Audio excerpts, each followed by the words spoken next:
Hi kids, I'm back. I hope you're having a great spring break. I'm going to read you a book that makes me giggle this time. So it is called Elbert's Bad Word, and it's written by a husband and wife, Audrey Wood and Dawn Wood.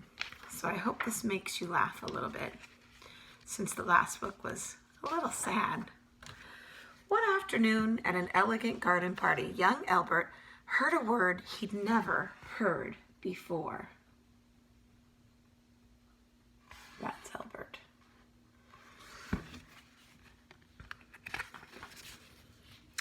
The word floated by like a small storm cloud. It was ugly and covered with dark, bristly hairs. With a swift flick of his wrist, Elbert snatched the word from the air and he stuffed it into his back pocket. There's the bad word. And there's Elbert.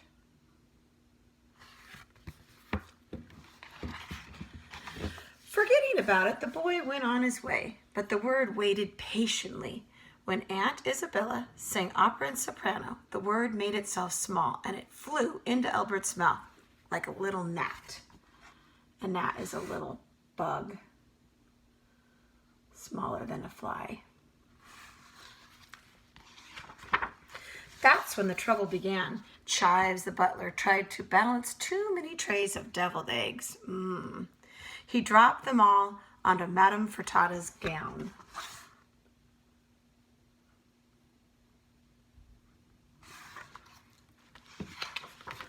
Madame Furtada spilled her spritzer on Sir Hilary's bald head, and Sir Hilary threw his croquet mallet up into the air.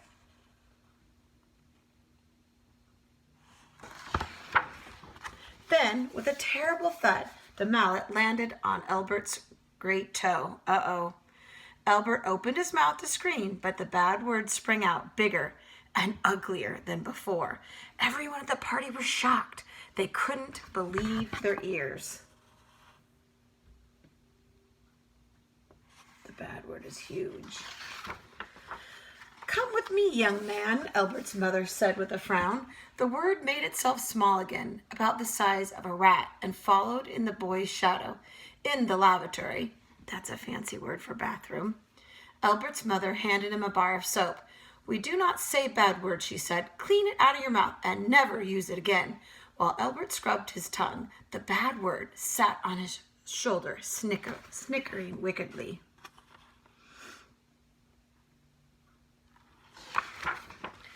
Elbert knew something had to be done. He ran down a cobbled path, past the reflecting pool, behind the gazebo, and knocked at the gardener's cottage. The gardener, who was also a practicing wizard, opened the door with a smile. Come in, he said, and bring that thing with you.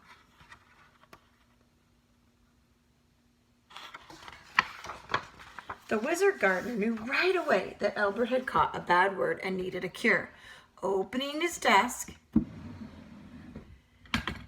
he pulled out a drawer filled with words that crackled and sparkled. Sometimes we need strong words, he said, to say how we feel. Use them and perhaps you won't get into trouble. Taking the sparkling words from the drawer, the wizard gardener tossed them in a bowl with flour and honey. He added some raisins, milk, and eggs, mixed them all together, and then baked a little cake.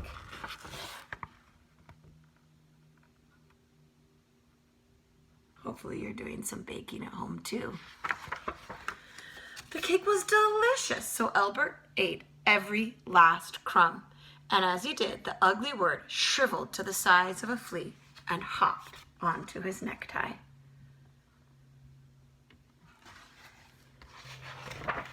Everyone was enjoying Cousin Rudolph's oboe solo in D minor when Elbert returned to the party. But soon the trouble began anew.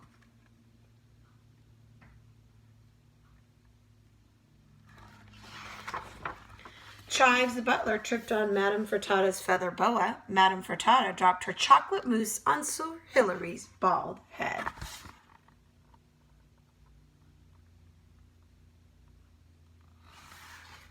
Uh-oh. Sir Hilary threw his croquet mallet up into the air, and then with a terrible thud, the mallet landed on Elbert's great toe. The music stopped. Everyone stared at the boy. Elbert's face grew red with anger. What's he gonna do? My stars, thunder and lightning, rats and blue blazes, suffering cats, blistering hot toads, zounds and gadzooks, he shouted. Everyone breathed a big sigh of relief and gave Elbert 3 rousing cheers. But no one was more pleased than Elbert. As the music began, he saw something that looked like a little spider scurry down the dark hole and disappear. There goes the bad word. Well, I hope you enjoyed the story and you've been reading at home and enjoying some family time. And I love getting emails and texts and notes from you. And if you write me, I will write you back, and you'll hear from me a little bit more next week. I love you guys. Bye.